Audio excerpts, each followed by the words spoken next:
was beginning to feel like the only person in the world who thought it sucked.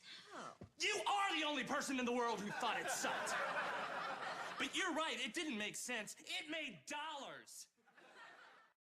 I know this freaking video is way late. I meant to do this as soon as possible, but delays. Anyways, so for those out there who actually heard of X-Men Days of Future Past, the Rogue Cuts, well, let me tell you what exactly you're getting into when you have this. So technically now, because I have this freaking DVD and I gave it to my mom, I have the other one, which we bought it for $3 or so. We have the other one that doesn't really need it anymore because the Rogue Cut comes with the original DVD and then the Rogue Cut of it, which is like, oh. So now you guys ask, why? Why should you buy it? The reason why you should buy it is because it gives you a better understanding. It's kind of like what John G told me about Daredevil, the director's cut, that it makes it a little bit more sense of, like, for instance, what happened with the Kingpin. That's the main one.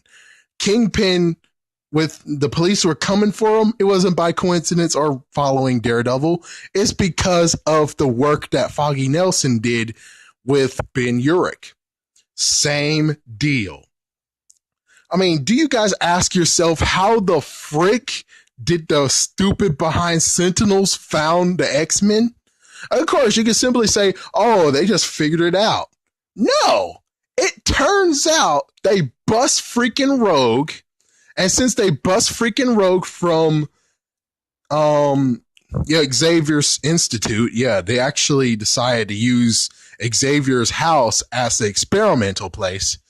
They bust her out of it, and sadly, Iceman died there. That's the interesting part, is that Iceman died there, so they had to do a reshoot when it came to the original, well, in quotations, original version that we saw in theaters.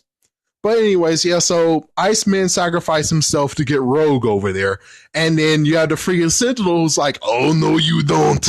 And he freaking reaches inside there and they fly off. Or I forgot. But anyways, his freaking damn arm got caught in the freaking ship. So as soon as they flew back, it turns out the arm had a freaking beacon on it. Beep, beep, beep, beep, beep, beep. Thus, that is how the Sentinels found them. Because of that.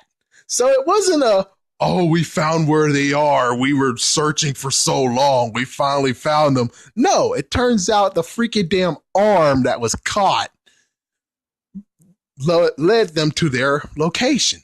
And that's why it makes much more sense. I have to say that makes so much sense.